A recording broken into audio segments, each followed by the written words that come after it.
Good evening, everybody. Thank you for joining us tonight. My name is Jessie Cloy. I am a competition manager with Move United, and we're excited to be partnering with Adaptive Track and Field USA on the second webinar in the Adaptive Track and Field series. Tonight, we will be focused on visually impaired athletes, officiating visually impaired athletes.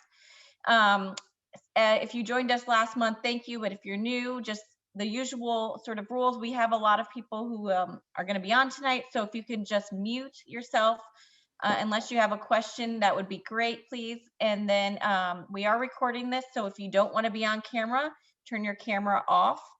And I think that's about all the housekeeping things I have. So I'm going to hand it over to Phil Galley. Hi, I'm Phil Galley. I'm the chair of Wheelchair Track and Field USA, and we're happy to offer this second webinar in a series of webinars. The third one will come next month on May 5th, and we're going to just go through the level 1 course. So I'm sure most of you, if not all of you, have passed the test, and so this is a level 2 type presentation. So if you know of officials who want to be certified as para officials, have them and want to go through the course with a leader, please join Jerry Clayton and I next month on the 5th at 7 o'clock, and we'll make that happen. We plan on doing webinars from this point forward on areas that we find in the level 1 test where people have missed the questions the most, and then we're going to build webinars around those points. So we thank you for joining us.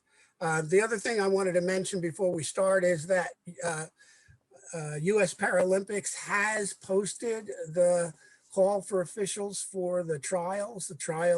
The Paralympic trials will be in the state of Minnesota near Minneapolis, June 17th through the 20th.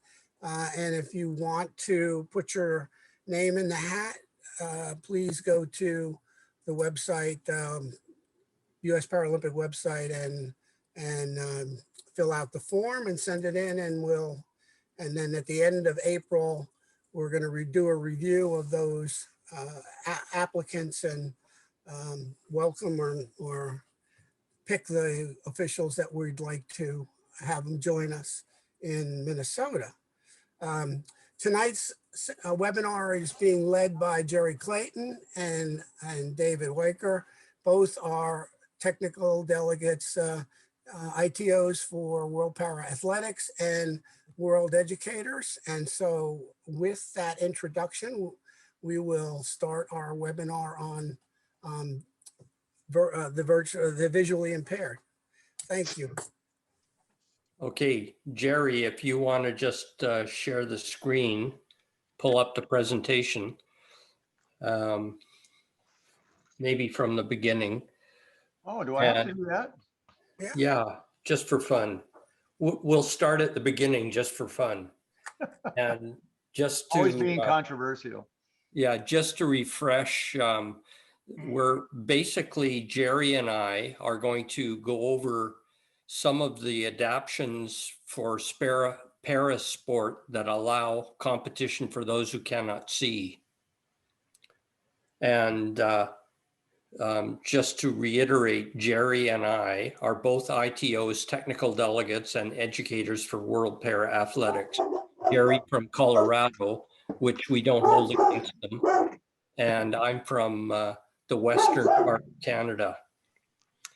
Now, in addition to being on the educator technical delegate panel, I'm also on the international panel for chief photo finish judges for both able-bodied and para sports. So I always throw in a few little clips or things on visually impaired athletes, although I'm not sure if I have many in this presentation. So to get started, just want you to watch this video and see if the guide is pushing, pulling, or propelling the athlete. Is it allowed, and how, and what are some of the clues that you look for? No audio.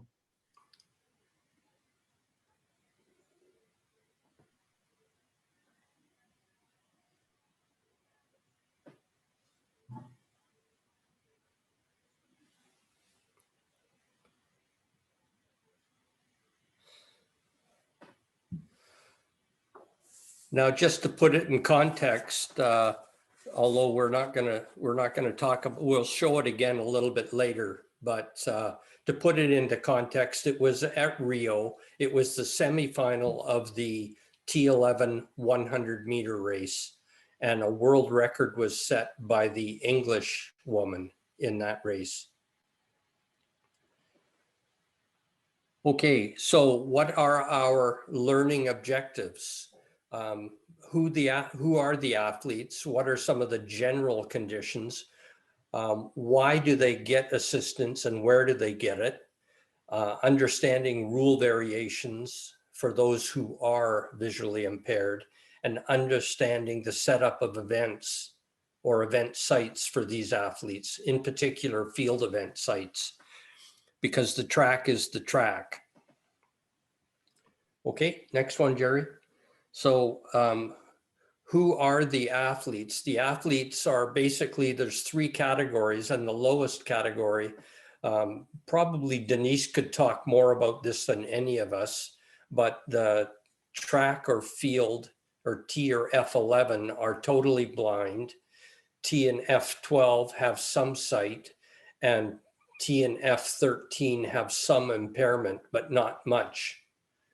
In fact, in many cases, T13s or F13s compete against able-bodied athletes, and you generally don't even know the difference.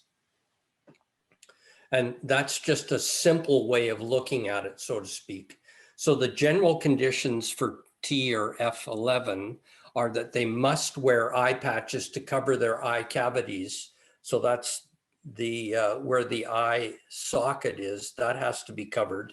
And then they have to wear an eye mask or approved opaque glasses.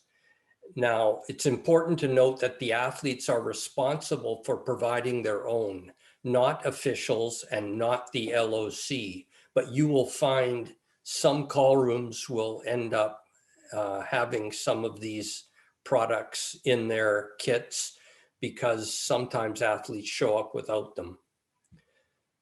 And I don't know what to do about it otherwise. I mean, you don't want to discourage athletes from or disqualify athletes. If there's an opportunity for them to compete, you don't want to exclude them from competition. So they must wear eye patches until the event is completed, and they must run with a guide if they're running, and they may have up to 2 assistants for some field events. And the assistants are, we'll talk about where they are or what they can have them for, but they're generally in for field events, they can have 2 for horizontal jumps, but generally they only get 1 in other field events.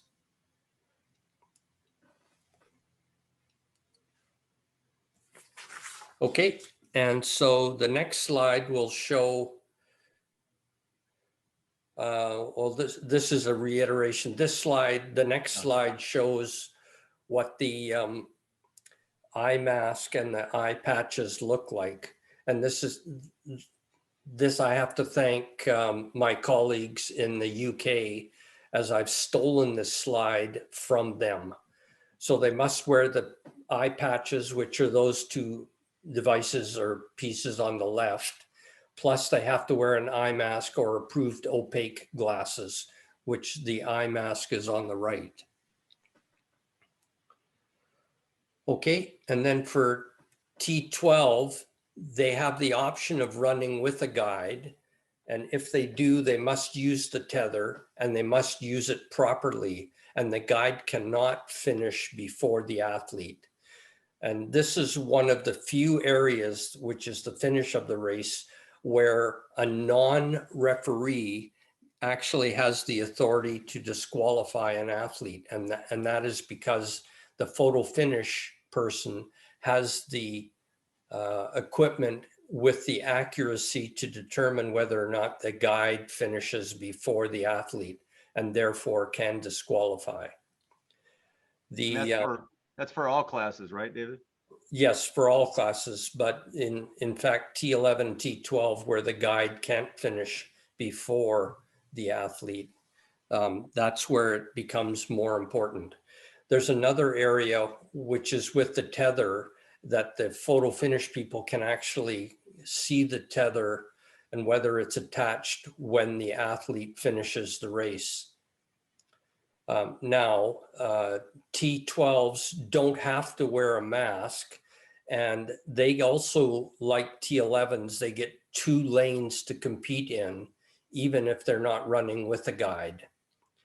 Now, they can also only have 1 assistant for all field events. The second note says, and this is for assistants for T11 or TNF11 and TNF12, that they often in field events, the assistants would normally sit in a separate area removed from the athletes that they would be normally working with or guiding or assisting. Some of the general conditions, again, for T and F13, they're not allowed to run with a guide, regardless of what their site is, and they're not allowed to have an assistant for field events. They compete somewhat as able-bodied athletes, and they often do. In Canada, we see them more in able-bodied events than we do in para events. So in general conditions summary, T and F 11, 12, and 13, T and F 11s must have their eyes completely covered. They must have guide runners or assistants for field events. A T12 may have guide runners and assistants for field events. And T11, 12, and 13 must use starting blocks for the 100, 200, 400, plus the lead-off leg in relay races. And the starting blocks in international competitions are always connected to the start information system. And if either the athlete or the guide false starts, then the athlete is disqualified, and because they run as a pair. And so if a T12 is running with a guide and the guide makes a mistake, then the athlete is disqualified because they run as a team. Okay. And we're going to, I think we're going to look at some track events now that the boring stuff is done. So here's a little bit on track. The events that the T11, 12, and 13 normally do are 100, 200, 400, 800, 1500, and you'll see an asterisk at the 5,000, 10,000, the 4x100 relay, and the first leg of the universal relay. The asterisk on the 5,000 and the 10,000 is because you'll see at the bottom of the slide, 2 guide runners are allowed for T11 and 12 for exchange purposes. And the exchanges must be prearranged. And if it's prearranged that there is going to be a guide exchange and it doesn't occur, then the athlete can be disqualified. Okay, next one, Jerry. Should be up. Okay, so for road events, very quickly, a T11 must run with a guide again. They must use a tether and they must use it properly, and the guide cannot finish before the athlete. They must finish, the guide must finish before, sorry, the athlete must finish before the guide runner. Now, the important thing is that the athlete doesn't need to wear eye patches or eye masks or opaque glasses in off-track or road events like marathons or half marathons. Okay. Sorry about that. So this is an interesting, it's simply a picture and it's of a T11 finish in a marathon. So the question, and I was asked this question as a photo finish person, did the guide finish before the athlete in this marathon? And how can you tell, and who makes the decision? Now, don't want to get into a lengthy debate about it, but in this instance, you could not tell where the camera was situated, whether or not it was at an angle or not, because, or I couldn't tell because I wasn't there. I didn't set it up, so I didn't know whether there was a finish line. And as a result, if the camera is behind, then it's going to obviously, with the athlete from this angle, the athlete is going to look like he or she is behind, and the guide runner is going to look like he's going to be in front. So who makes the decision? Well, it would be the referee that would make the decision. The off track, in this case, it would be an off track referee. And on the track, it would be the track referee who would normally make the decision, or it could be the photo finish chief judge. And in this case, it could also be the photo finish chief judge. And in this instance, it was determined by the technical delegate for the competition. It was the UK or the London Marathon. It was determined that the athlete finished behind the guide and the athlete was disqualified. And then the athlete was reinstated a few days later because they couldn't determine where the camera was. They couldn't prove that the camera was perfectly aligned with the finish line. Okay, next one, Jerry. So the general conditions, the guide must not push, pull, or propel the athlete at any time during a running event. And that means if an athlete trips and falls on the track, the guide can lift the athlete up, but cannot and can orient the athlete in the correct position to run, but cannot push, pull, or propel the athlete. And I think we're going to see this video again. So did the guide push, pull, or propel the athlete? And we want to look, we're going to have a chance to look at the athlete and guide from China and then from the UK. And then how can you tell, and who makes the decision in this instance?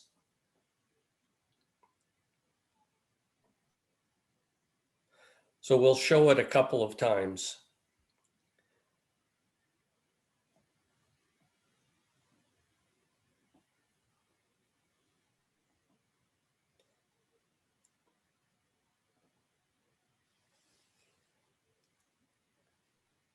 Sorry about that. Yep. There we go. So what we're watching, as an official, what you're basically watching is the arm action and the shoulder of the athlete relative to the guide runner. And Jerry's going to show it a third time. And the discussion was that there was no problem with the athlete from China, but the athlete from the UK, there was a problem. And if you watch the right shoulder of the athlete from the UK, you will see it going inappropriately in an upward angle because she's being pulled. And that could be because the guide is so much taller. David, I think one point should be made here is these races were run under the old rules with the old tethers. Yes. So you'll see their arms are very tightly together. And Which under makes it the a lot knee, easier for them, the guide, to influence the athlete's cadence and movement down the track. yep. That's the reason why the tether rule was revised.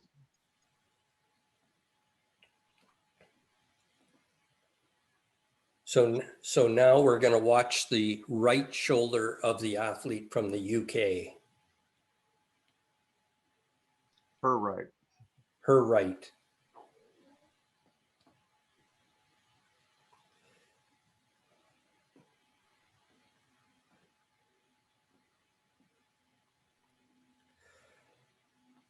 And that's the finish. David, I think it's also interesting to note her as he starts pulling more with her right shoulder, you can see her left arm start swinging sideways. Correct.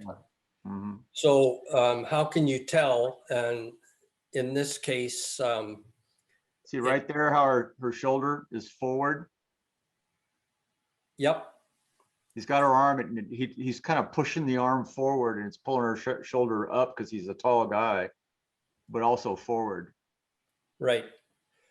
So this was the semifinal in Rio, and I was the track referee down there, and I disqualified her. And then the jury of appeal reinstated her a little while later. So who makes the decision? It's the referee who makes the decision. And how do you tell? And as I say, you can watch the shoulders. That's your biggest indicator. And if you watch the athlete from a distance, then when they get a little bit closer, you can see them. So you're basically focusing on the athlete as they run towards you. And sometimes you need to look at a video. And in this case, it was the video referee who called me in and said, you need to have a look at this. The video referee didn't want to disqualify, but I didn't have any hesitation. And in the final, so the jury of appeal came up to me and said, why didn't I disqualify her in the final? And I just said, well, it was because it was perfect running cadence. The athlete was not being pulled, pushed, or propelled by the guide in the final. And the jury couldn't understand that. And so I showed them the video from the semi and the video from the final. And then they could see that there was a significant difference in running form between the two events. Okay. And this one, you're going to watch lane 7, which is going to come a little bit later. It's a little bit more obvious. And in this case, it was in Doha in 2015. Okay, you can run it, Jerry. It's running. So it's someone on the outside lane, and you can see the athlete. Yeah, you can see the athlete and the guide. The guide is without doubt pulling the athlete along and pushing her through the finish line. Now, it didn't make a difference in the final because she didn't qualify, but nevertheless, it was still a disqualification. I believe it was a 400-meter race as well. So how can you tell? Well, again, you're watching for something unusual. And if you see the guide is somewhat far ahead of the athlete and their arms are fully extended, then chances are that the athlete is being pulled by the guide. And again, who makes the decision? It's the track referee or the video referee would make the decision. So you can see how far apart they are there, and you can see that the athlete or the guide is looking back at the athlete and saying, basically saying, although it's Spanish, basically saying, you need to get ahead of me before the finish line, so I'm going to pull you forward. And again, this was under the old rules of the tether. So the tether was could be quite tight to the athlete and the guide, as opposed to having a 10 centimeter gap or 10 millimeter gap. And we're going to look at what the tether looks like shortly. Hey, David, Yes. I want to attest that you really do need video. Jerry was there. And so was Steve. We were in Glassa in Chicago, and some VIs were running, and I was on that finish line, and my eyes swore that the guide had finished before the athlete. And it wasn't until we looked at the video that we confirmed that the athlete actually did finish first. So Yeah. it's very difficult in some cases to determine it without the video. Yeah, and in some cases it's easy. It's much easier to see in the photo finish image because you can always tell in the photo finish image whether an athlete finishes before a guide or not. Yeah. And I do have some images of that, but I don't have them in this presentation. And it So actually was in that case, the guide would have finished before the athlete, but the athlete actually stumbled at the finish and actually fell forward by herself and finished before the guide. So it was a good circumstance. Right. A good outcome for a bad circumstance. Yeah. And so this is what the tether looks like. At the bottom is what you'll actually see. At the top is what is in the rule book. And you'll see there's a 10 centimeter section or 10 centimeters, which is roughly 4 inches. And in most tethers, it's yellow, so you can see it quite obviously between the stoppers or the which are shown there. Those are the there's a 10 centimeter gap. Jerry, if you want to just cursor over where they are. These two right here, Right. and they're fixed. They don't adjust. Right. And the other ones are locking mechanisms that do adjust. And so that's if an athlete wants to put it over their wrist and tighten it, they can do that. But you must be able to see the 10 centimeters in between the two stoppers. And on the top left, for anyone who's interested, that's where you can buy a tether. And the tethers look like the one on the bottom, which is completely legal. It just doesn't have the same stoppers or locking mechanisms. It has the stoppers, but not the locking mechanisms on it. Yeah, the overall length when still stretched out is still 10 centimeters, yeah. Right.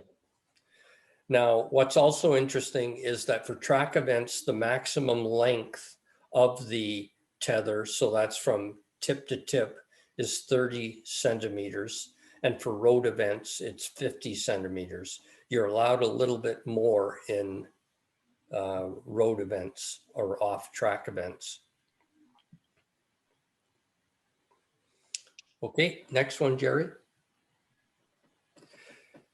So proper use of tether, if a T11 or T12 is running with a guide, they must use the tether, and it must be something similar to the one in the diagram. It must not be shortened in any way. By example, e.g. holding the yellow part or the red stoppers. They must not hold arms or hands, must not let go of the tether during the race except for a guide exchange, and actually must be tethered until after the athlete passes the vertical plane of the finish line. And again, this is how you can often tell, which is when looking at a photo finish image, you can tell if the athlete and the guide are tethered when the athlete finishes the race. Okay, Jerry, next one. So this is guide exchange, which was a nice segue from the last slide. So we've got two guide exchanges happening here.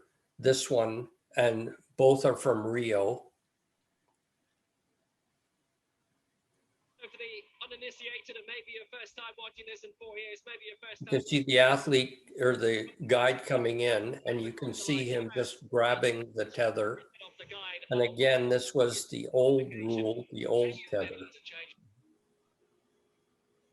So for the uninitiated and maybe your first time watching this in 4 years, maybe your first time watching this overall, but when they cross the line, the athlete has to So cross if there are any coaches, that's a good way of showing how it would work. Any of the change. Then Jerry, if you want to go to the next one. So for the uninitiated. Ready? Yep. So this one, this is another one to watch, and it's what I call a questionable guide exchange. Another little bit of swapping of guides happening, you'll see there. We'll show it a couple of times. For the third placer.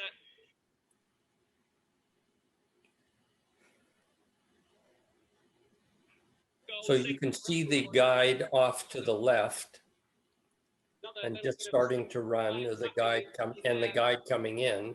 That is for the third placer for Kenya. Let me slow-mo that. Yeah, and so what are we looking for to see if the guide exchange actually happens? And the difficulty is that's the guide coming into exchange, and he's coming into exchange for the athlete in third position. And you can see, and what are some of the clues? Well, you can look at how tall the guide is relative to the athlete and the other guide to determine whether or not the guide exchange does take place. And in this case, because we're watching two separate video clips, it's difficult to see. You can see him reaching up and starting to grab the guy's tether in that position. Right. And then we flip to another view, and you could see that he didn't get into position between the athlete and the guide. And you can see how tall the guide is relative to the athlete. there's the athlete, there's the guide, and there's the new guide. Guy who's supposed to exchange. And again, this happened in Rio, and this is why there was a change in the rule. It said if you plan a guide exchange and you don't make it, then the athlete is disqualified. And it's for exactly this situation. And in this situation, the athlete and the guide felt they were running comfortably, and the guide felt he could continue to run the 5,000 right through to the finish. That is for the third placer for Kenya.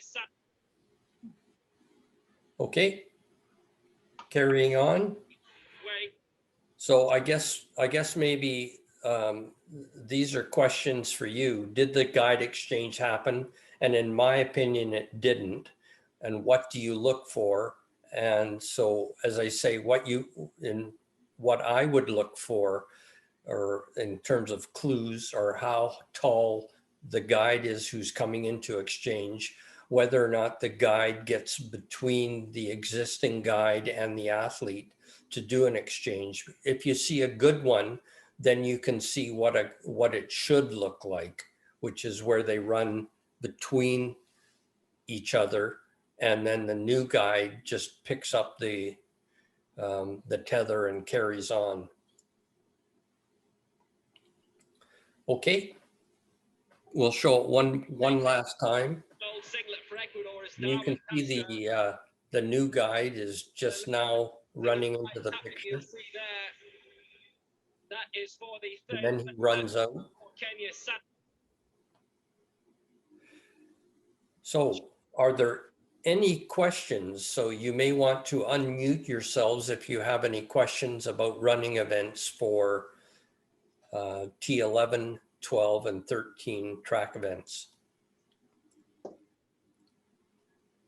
One quick question on the guide exchange. This is Yeah. Bill Blank. You said that the new rules require it to occur if it's prearranged. Is there any circumstance where an exchange can occur if one was not prearranged? No, because it has to be arranged through the technical delegate, and it has to be on an assistance form and go with the athlete and the guide and the second guide to the call room. So an athlete won't get out of a call room without a second guide unless there's a request form signed off by the technical delegate. And where should it take place, David? It should always take place on the back straight, as is shown here. And it gets particularly awkward, especially if it's a hot day and they've got a table out there with drinks on it, or water for athletes, or a sponging station. Now, how many exchanges can they have during a race? For a track event, only one exchange. For a road event, they can have 2. But again, the 2 have to be at 5 kilometer increments, and it could be at 15K and 20K. The first one, I think, is 15K.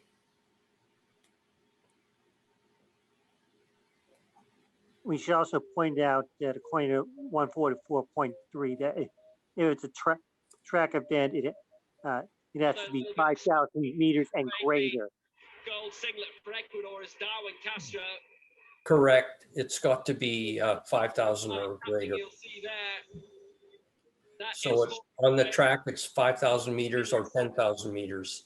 And generally it happens at world championships that there's a 5,000, and there isn't always a 5,000 and a 10,000 at world championships.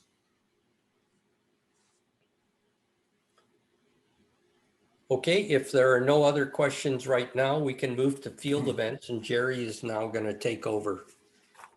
Thank you very much, David. He's got much more interesting video to show you. But you're not in them, David. Yeah, that's true. I can still see.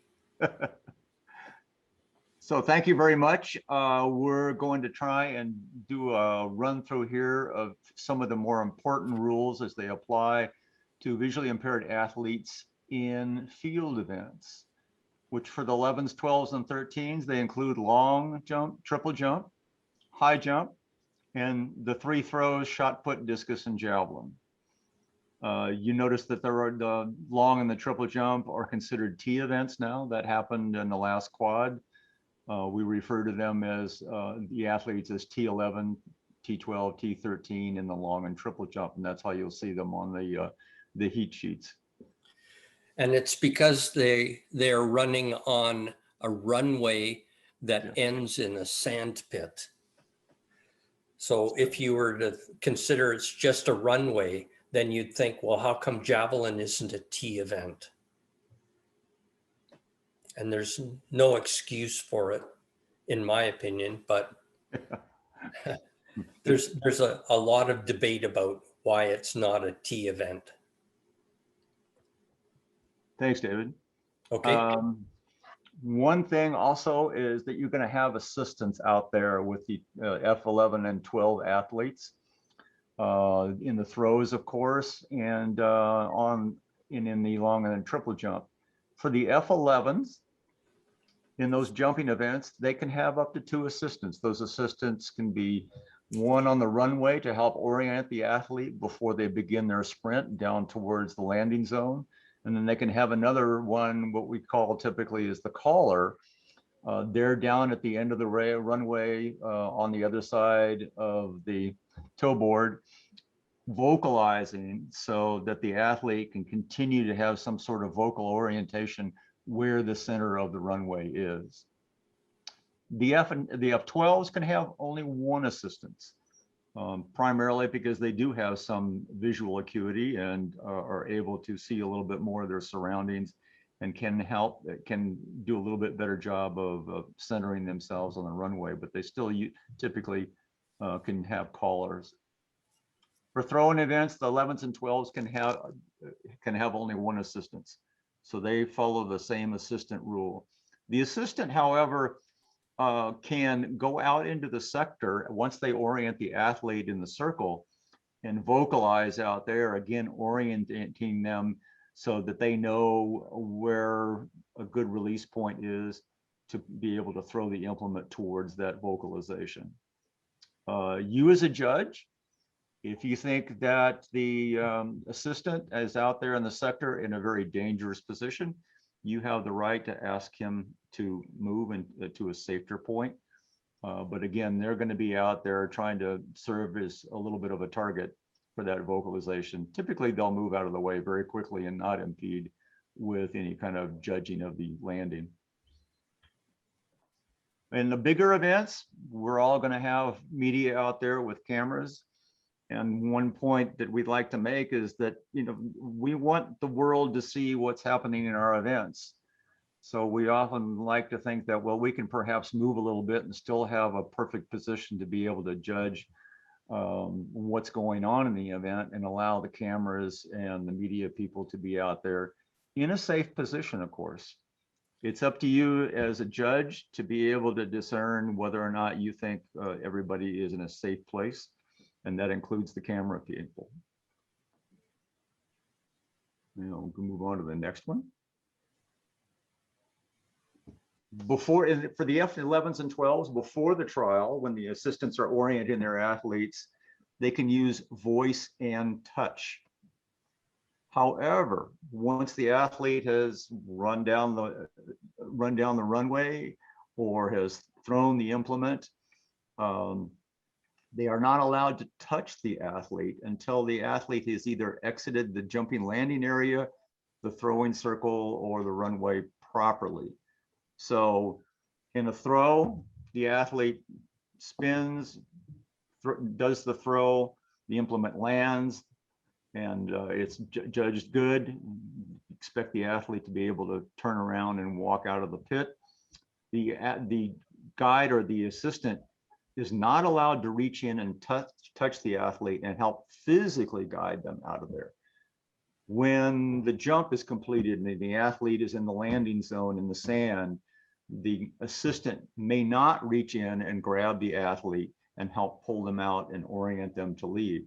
However, they can stand nearby and close and vocally call to them, so it helps to orient the athlete to exit the circle or the landing zone appropriately.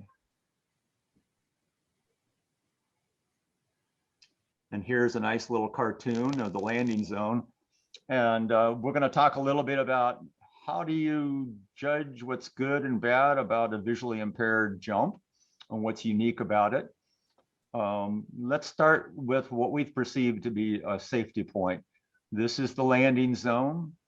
And you'll normally see in World Athletics, the rules indicate that the typical width should be 2.75 meters.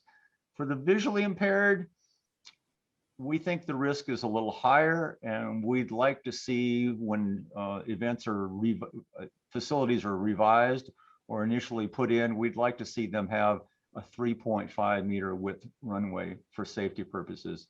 As we'll show you in a little bit, athletes coming down the runway may deviate and jump at an angle from the toe board heading towards the curb of the landing zone. And if it's too narrow, it's easy to see how they might be injured. So that's just one important point we want to make.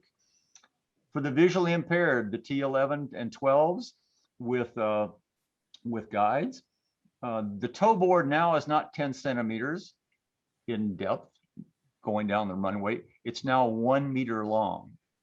And that 1 meter toe board, this is the 1 meter long toe board, is filled with a powder, sometimes sand, various other substances.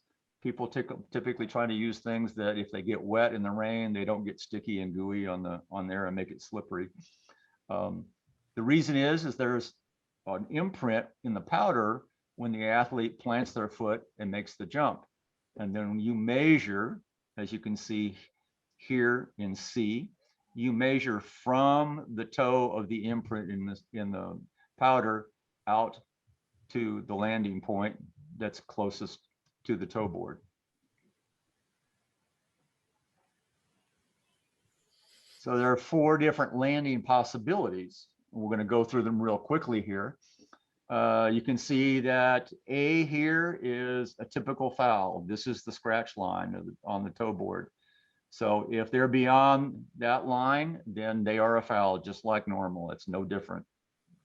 There won't be any powder necessarily, but that's going to be a foul.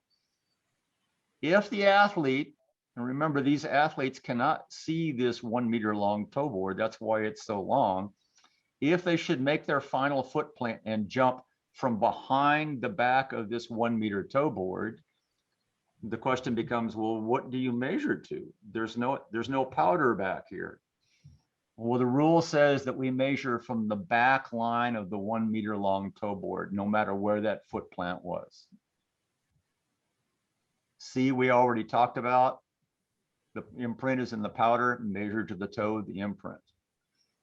Now, the 4th possibility is the athlete is skewing off the runway, but he gets part of his foot on the toe board and say the front of the foot is outside. That's still legal. But the question becomes, well, what point of that imprint do I measure to? The toe is out here off of the powder. Where do I measure to? Well, the procedure is you measure to the last part of the imprint in the powder of the foot and ignore the front of the shoe here. And that point right there is where you would measure to. So it's a foul is a foul. If it's short, you measure to the back line. And if it is partially off the toe board, but still legal, you measure to the part of the imprint in the powder that's closest to the toe board. And we already talked about callers, and we wanted to kind of just show you a little example of what calling an athlete is like. We'll have a couple of examples here.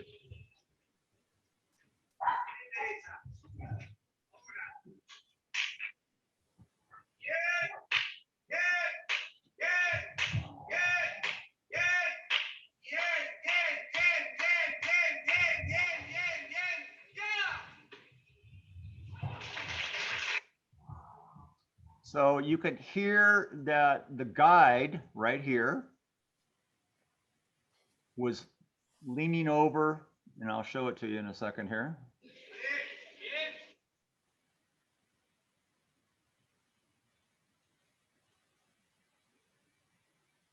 Okay, there's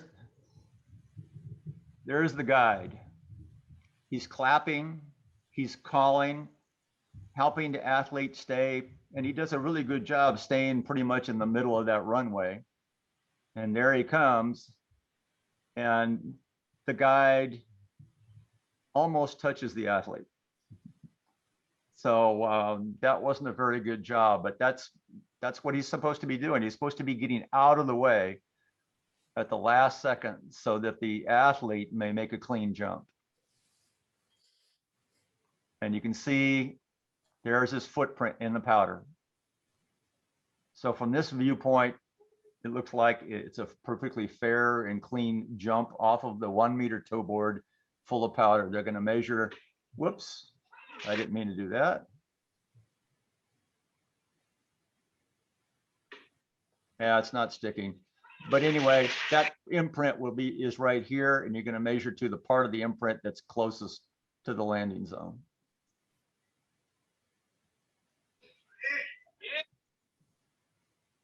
And you can see here, the powder kicks up. There's his foot. Here is the guide, who is well out of the way as he flies out towards the landing zone. This is just a still picture, it's not a video. Now, Gary? what? Yes, please. It looks like there's a lot of powder there. It's not slippery or anything. What do they usually use? Talc? Yeah, talc. Okay. And it's refreshed between each jumper? Yeah, I mean, usually you can kind of smooth it out a little bit. If there's a reasonable amount of powder in there, you've got enough to just kind of take your hand and move it over, so you're guaranteed to get an imprint on the toe board there. Okay. Thank Good you. question. One point we want to make is, as referees out there on the field of play monitoring these events, you have the permission to go and check out the patches and eye masks of any of these athletes if it just doesn't look right to you. You know, there's a big gap on the mask, which may not be a big deal because they're running and moving around a lot, and sometimes they slip out of place a little bit. But if you think visually there might be something askew, you can significantly go up, ask the athlete, identify yourself and say, I'm going to touch you. I just want to touch your mask, just so that they know what you're doing. But you should check things out. And there's the referee, the ITO coming up, guide, and the athlete. She just wasn't sure, so she's checking. Here the guide is coming up, probably going to be in position for a call.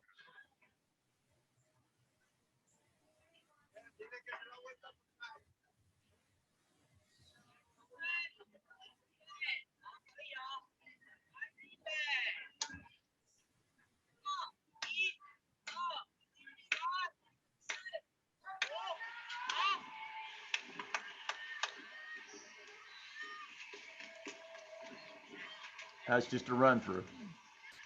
That's the procedure. It's very, very common. And here you see that 1 meter long toe board, quite a bit of powder in there. What you may notice is we've got a camera right there to monitor the scratch line. When you have the capacity to do that, we certainly advise that being part of the procedure, is having one of these cameras recording during the process.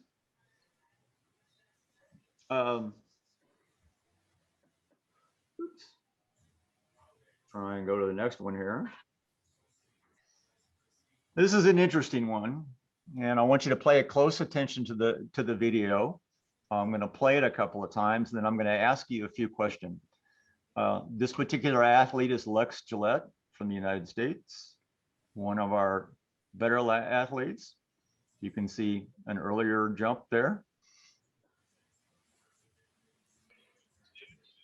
And again, this is at World Championships in Doha. Yeah. Lex Gillette. His fourth round jump. Well, that's got an athlete struggling here with the noise from the crowd. That wouldn't look like it might have hurt. Yeah, that has to hurt that. You see, he goes off the track, he comes back on the guy there in front. Certainly is a dangerous. He's hit the side. Yeah, that is really hurt. He's got up and ran away, but that had to have hurt Lex Gillette. Poor Lex then. So a few things I want to point out here, and then I'll ask you a couple of questions. You can see Lex is running down the runway. He leaves the runway, comes back into the runway, goes across the runway. Where there you see Wes, his guide. There's the powder, plants his foot, comes up, and lands right there. Hits the deck, drags his hand in the sand, and is feeling pain. But let this. Well, that's got an athlete struggling here with the noise from the crowd. Do you hear the announcer? It says he's struggling a bit with noise in the crowd. It's an important part of this particular event. In a big stadium, when you've got people, you've got a lot of things going on, guns going off on the track, perhaps. You got a big crowd and they're very, very noisy. It's perfectly okay to kind of motion and ask the crowd to quiet down. Sometimes we'll ask the announcer, or if there's a display board, ask them to ask the crowd to quiet down just for the jumps and allow the athletes to hear. Because you can imagine how difficult it might be with a lot of distracting noise to try and listen to your guide 30 meters down the runway, to try and help you orient yourself while you're sprinting. And indeed,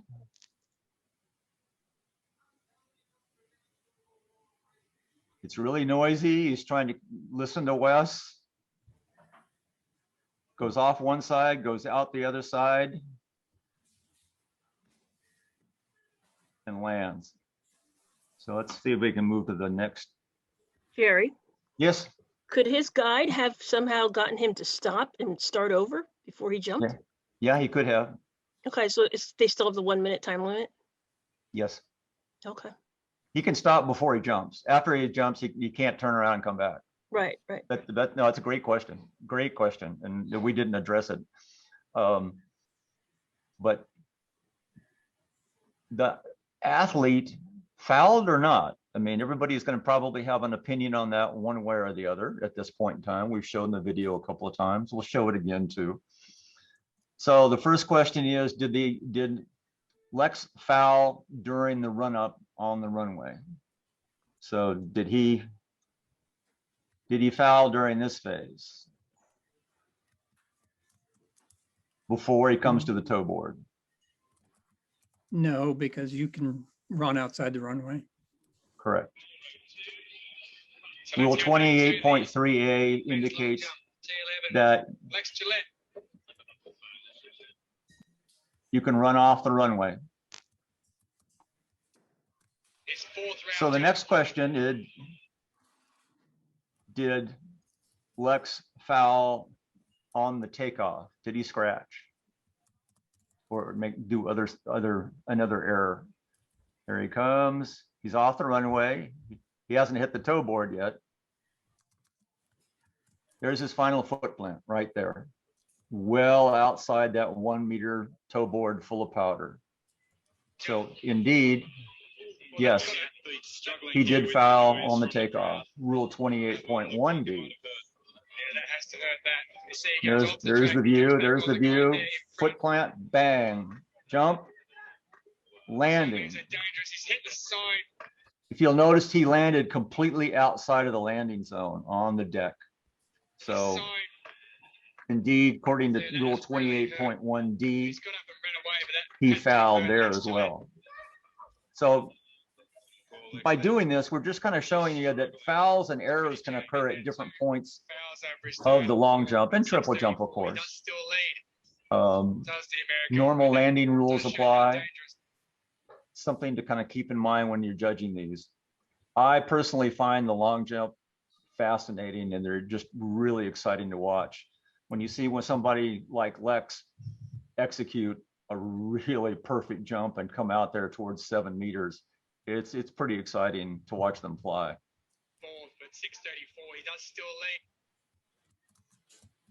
Now for F11. I have a question. Yes, please. If it was determined, this is Robert Palmer, if it was determined the crowd noise interfere with the trial, could he get another one? The referee could make a ruling and do that. Yes, he could. Thank you. If the referee is kind of aware of that, and once you've been to 1 or 2 of these, you realize how important it is. You can ask the crowd, or other things are going on.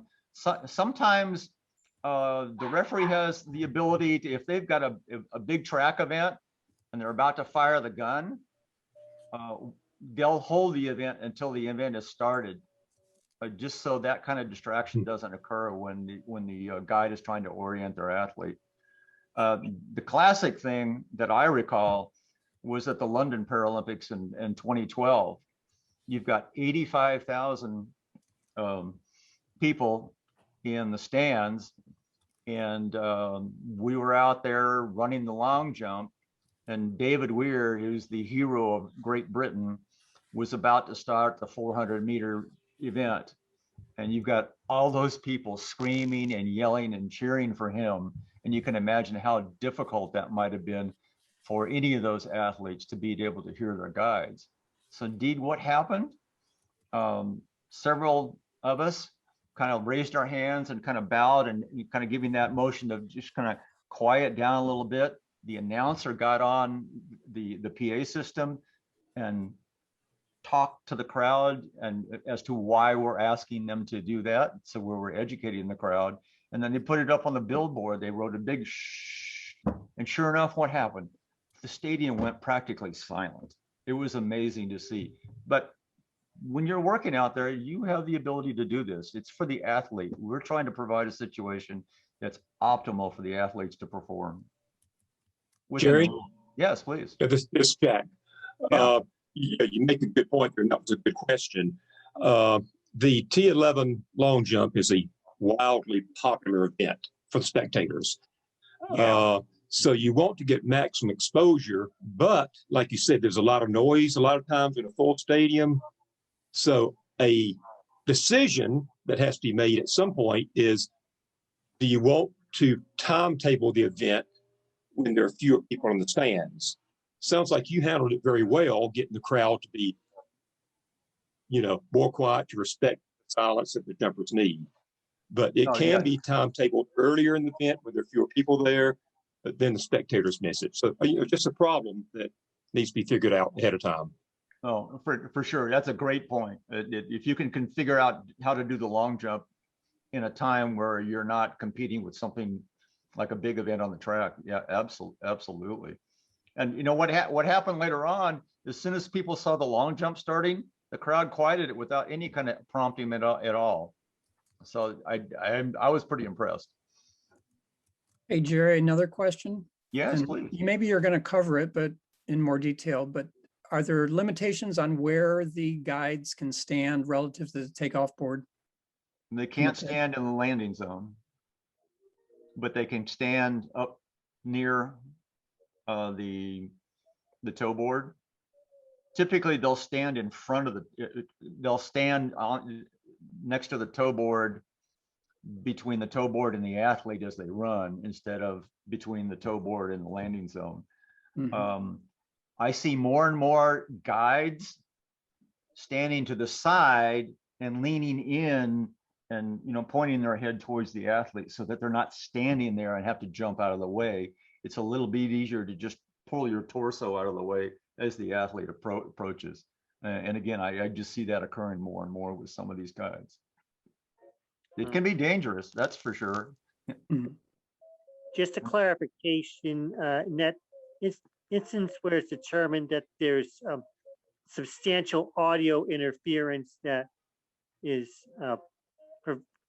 that is preventing the athlete from recording a trial. Are you indicating that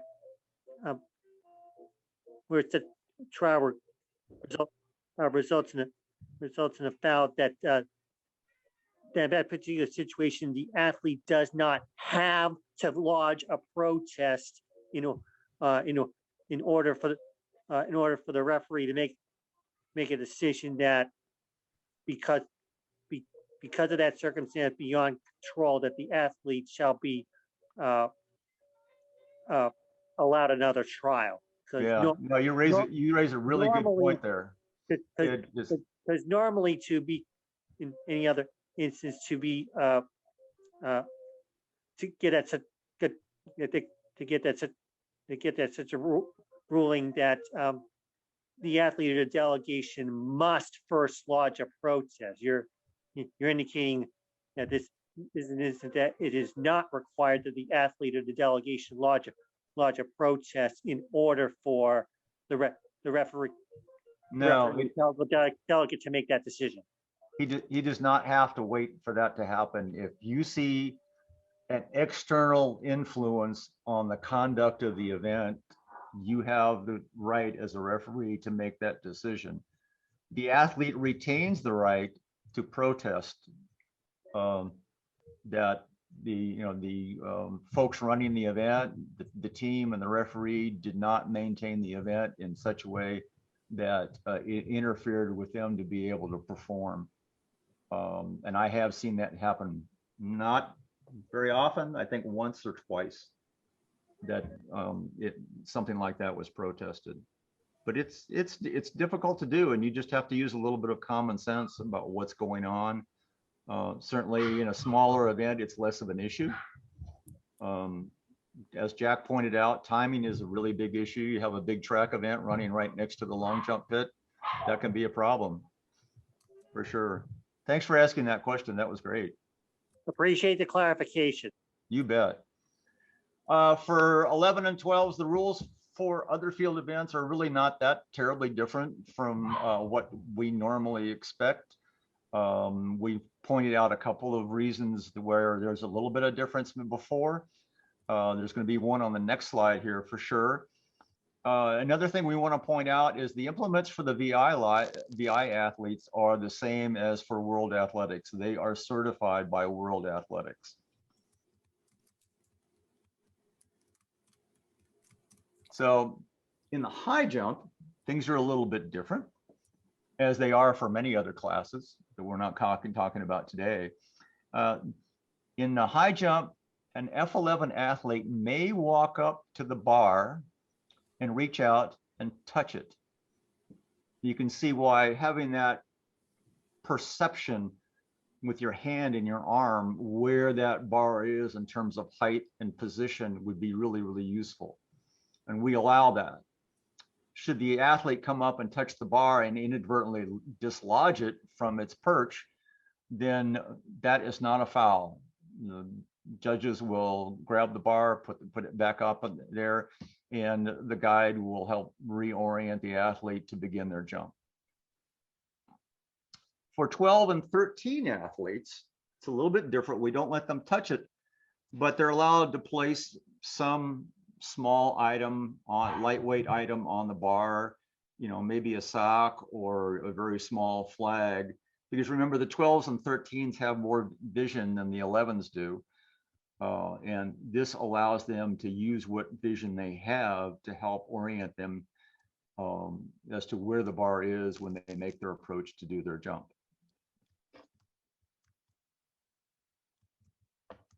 For 13s, the 13s are pretty much like able-bodied individuals when they're competing, but they do have a visual deficit.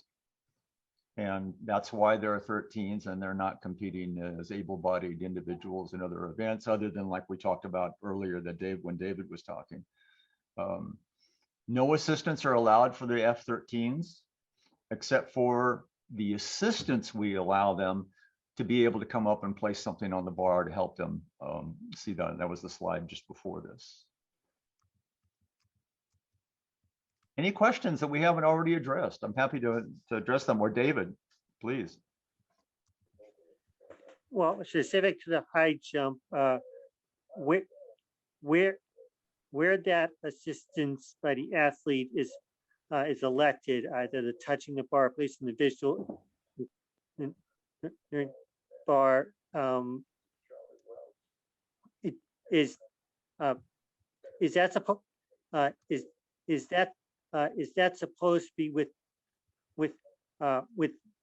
within the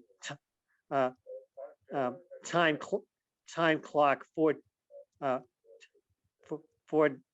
the event that is yeah, and correct me if I'm wrong there, Jack.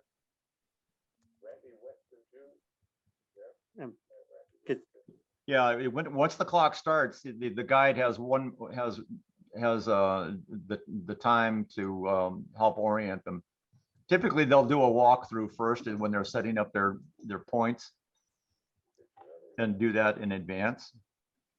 But they've got 1 minute to make their jump. If they feel that they need to reorient themselves once that clock starts, they're perfectly allowed to do that.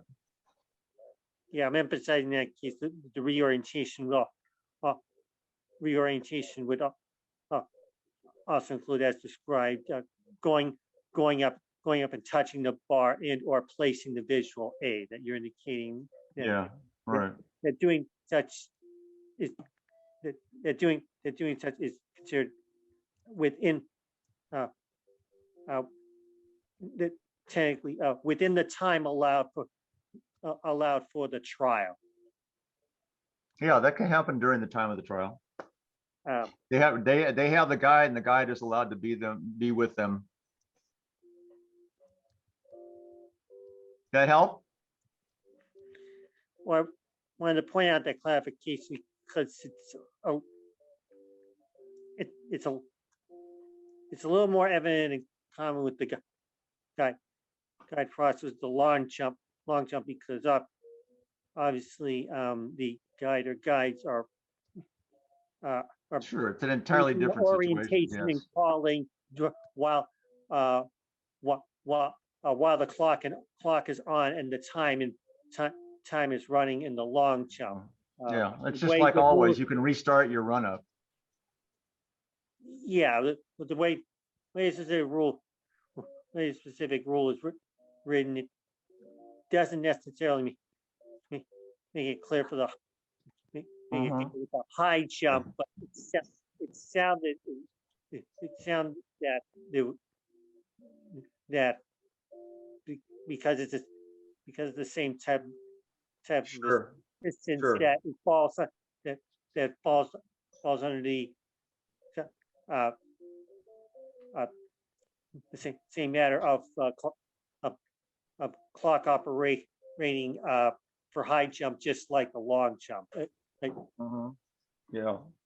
Yeah, the analogy holds true. Let's see if anybody else has any questions, if you don't mind. Thank you. Yes, Surely.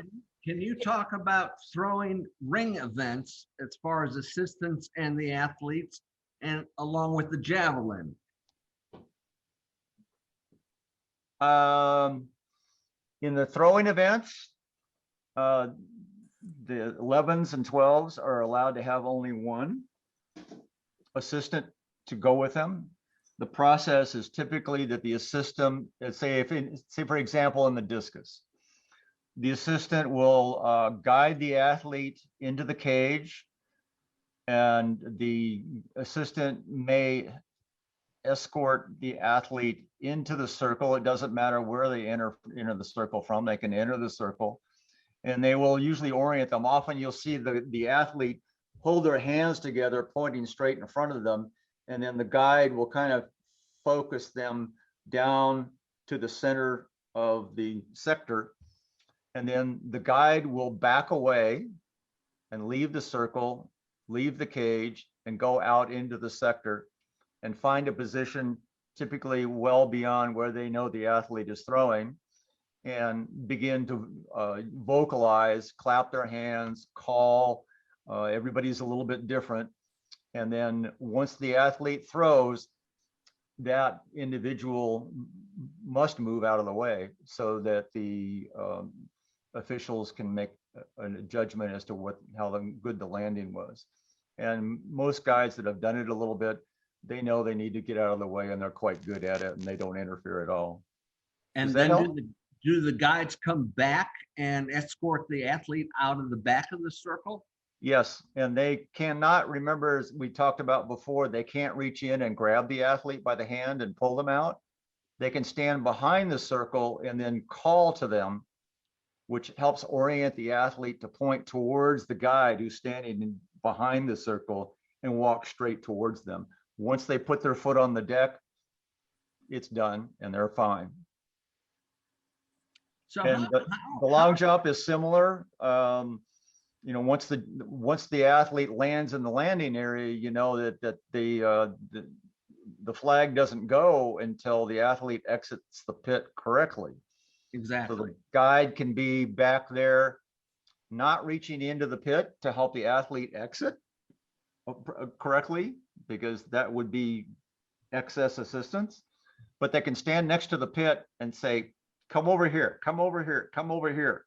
And once the visually impaired athlete puts their foot on the deck, it's over with, the correct flag goes up, and everything is all said and done. So does that help? How are these guides trained as far as, like with the discus, as far as wind and direction and speed and stuff? Is that Practice. Personal choice of the athlete? Yeah. Like this picture that's up here right now of Lex, he and his guide have been working together for, well, I recall them being at the last 2 Paralympics. So that's 8 years of working together. Obviously, they're like family. And you see that with the elite athletes up there. They become family. They work together because working together, they develop a routine. They create a situation that's going to optimize the athlete's ability to make an excellent and legal jump coming down the runway. Without that teamwork, it often fails. Oh, I agree. And I think that's just awesome. Yeah, it's exciting to watch them work together. It really is. For Hey, sure. Gary. Most of the elite international athletes who are visually impaired, usually they and their guide are living together as well as trained as well as trained Yeah. together on a daily basis, along as Yeah. as well as traveling together. This is essential because when you're especially when you're talking about it. No, Right. you're absolutely right. It's The 100 essential. meters, you have to have you have to have a guy that can run just as fast as you, whereas in the 5,000 meters, you have to have guides with the appropriate endurance. As we noticed, I agree. I agree. Some athletes deal well with one guide all the way, but some athletes need the option of the second guide. Certainly, the athletes and the guides work differently. They all have a slightly different routine. Let me take Phil's question if you don't mind. Yeah, I just wanted to clarify something. It affects what Steve said. In track, when the guide and the runner work together and the pair win the race, first, second, or third, both get medals. So they are a team. Does that happen in field also or no? That's a really good point. David, do you have an opinion on that? I don't think so. I don't think assistants get medals, but guides do. But the guide has to run in all of the events and heats, semis, Right, etc., in order to be eligible for a medal. Now, Now, guides will get certificates, though. Correct. Yeah. Yeah. And then Steve, just another point is many of our sprinters, USA sprinters, who don't make the Olympic team, this is a great way for them to go to a world event and medal. So there are a lot of them there are a few of them, and Lex is one of them that the guides actually were brilliant, able-bodied sprinters, but didn't quite have the speed to make the Olympic team, but been very successful partnering with our para athletes. Yeah, his guide Wes was no slowpoke. That's for sure. Because Wes does sprints as well. I mean, Lex does sprints as well. Yeah, for sure. That's a great point. Thanks for bringing that up. Any other questions? well, David here, one of the questions that came up in the chat room was about running in lanes. And I think it's important to point out that the athletes are always given lanes 1, 3, 5, or 7, regardless of whether it's a 9-lane track or not. And that's because they always train basically in lanes 1, 3, 5, and 7. And of those lanes, the athlete and guide can choose which one they want to set their blocks up in and run, basically. But is that on one of your earlier slides, David? No, I don't think it was. It's on a different presentation that Jerry and I do. Yeah, for sure. I remember that. And it's in our test because it's very confusing, and it was one of the things that the para officials committee wanted to make clear, that whether the athlete runs in the inside lane or the outside lane, they always start at either 1, 3, 5, or 7. Correct. And even if it's a T12 athlete running without a guide, T12s are also issued 2 lanes, which gives them a fairly big advantage, especially in something like a 400. Yeah. Especially if they set up in the outer of the lanes, and they just don't have, they're just not allowed to step on the line on the inner lane. They can Yeah. swing Right. back and forth. Yeah, I think Jack can probably attest to this. You know, a lot of the T12 athletes, those with a little bit of vision, their vision, they lose a lot of their peripheral vision. So it's a little bit difficult for them to orient. So they do still have, even if they don't have a guide with them, they still have those two lanes. Thanks, David. And you have the T12s that you can see fine during the day, but under stadium lights, they can't see as well.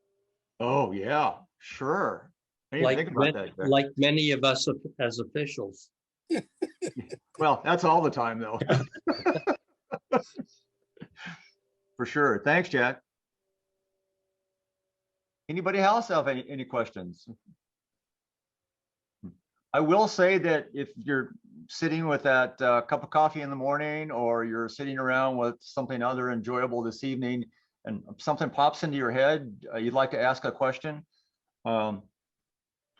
David and I would be most happy to take your emails and chat with you online.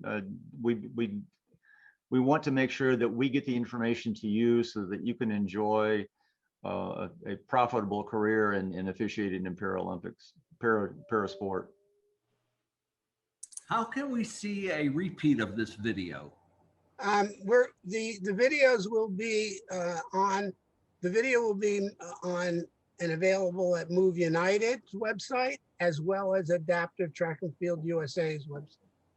And Wonderful. on Adaptive Track and Field USA's website, you'll have the option of watching the full video or watching a PDF of the presentation only. That's terrific. Thank you all very much. You're quite welcome. And I will say we are in the process of developing more presentations like this with video examples so that we can kind of talk through it. I'm a great visual learner. I think most people are to some degree. So keep your eye open from email from Adaptive Sports USA and Move United about future events such as this. And I have to thank you so very much for taking the time out of your evenings to be with us.